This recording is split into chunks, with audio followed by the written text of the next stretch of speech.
Grace டபர்னக்கல் apostolic search உள்ளான மனிதன் புதிய நாளுக்குள் அனுதின தியானம் ஞாயிற்றுக்கிழமை சித்திரை மாதம் 5ஆம் தேதி 2026ஆம் ஆண்டு. இன்றைய தியான தலைப்பு ஜெயம் கொண்ட இயேசு நம்மோடு இருக்கின்றார். இன்றைய தியான வசனம் யோவான் 20ஆம் அதிகாரம் 20ஆம் வசனம். சீஷர்கள் கர்த்தரை கண்டு சந்தோஷப்பட்டார்கள். தியானம்.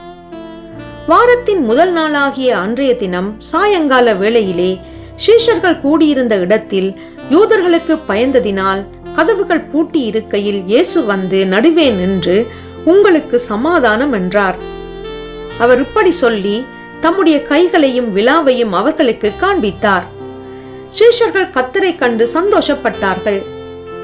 ஆண்டவராகிய இயேசு தாமே தாம் காட்டிக் கொடுக்கப்பட்ட அந்த ராத்திரியிலே தம்முடைய சீஷர்களை தேற்றும்படிக்கு பற்பல காரியங்களை குறித்து அவர்களுக்கு கூறியிருந்தார்.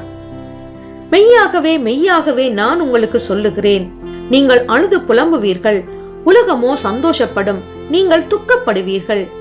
ஆனாலும் உங்கள் துக்கம் சந்தோஷமாக மாறும் என்று கூறிய பிரகாரம் சீஷர்களுடைய துக்கம் சந்தோஷமாக மாறியது. தங்கள் வாழ்க்கையிலே இனி என்ன நடக்கும் என்று நம்பிக்கையற்றிருந்தவர்கள் எல்லாம் முடிந்தது என்று தங்கள் எஜமானனாகிய இயேசு சிலுவையிலே கூறிய வார்த்தையின் கருப்பொருளை உணர ஆரம்பித்தார்கள்.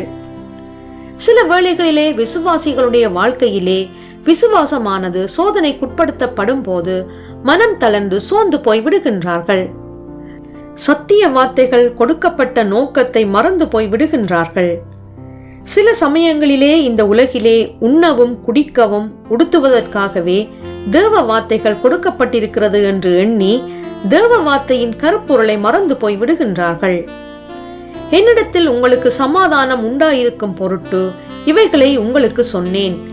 உலகத்தில் உங்களுக்கு உபத்திரவம் உண்டு, ஆனாலும் திடன் கொள்ளுங்கள், நான் உலகத்தை ஜெயித்தேன் என்று ஆண்டவராகிய இயேசு தம்முடைய சீஷர்களுக்கு கூறினார். இந்த வார்த்தைகள் ஜீவன் உள்ளது. மரணத்தையும் பாதாளத்தையும் ஜெயித்து ஆண்டவராகிய இயேசு தம்முடையவர்களோடு என்றென்றும் இருக்கின்றார். எனவே நம்பிக்கையற்ற வேளைகளிலே இயேசு கிறிஸ்துவில் இருந்த சிந்தையை தரித்துக் கொள்ளுங்கள். அவர் பிதா சொன்னவைகளை சொன்னபடி செய்தார். பிதாவோ அவருக்கு எல்லா நாமத்திற்கும் மேலான நாமத்தை கொடுத்தார். அதுபோல உங்களுடைய நற்கிரியைகள் ஒன்றும் வீண் போவதில்லை. அவனவனுடைய கிரியைகளுக்கு தக்க பலனை தரும் தேவன் நமக்கு இருக்கின்றார். ஜெபம் செய்வோம். அநாதி சிநேகத்தினால் என்னை நேசித்த தேவனே, உம்முடைய அநாதி தீர்மானம் என்னிலே நிறைவேறும்படி உம்முடைய வார்த்தையிலே நான் எப்போதும் நிலைத்திருக்க கிருபை செய்வீராக.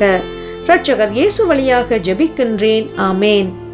மாலை வாசகம் வெளிப்படுத்தல் 1ஆம் அதிகாரம் 18ஆம் வசனம்.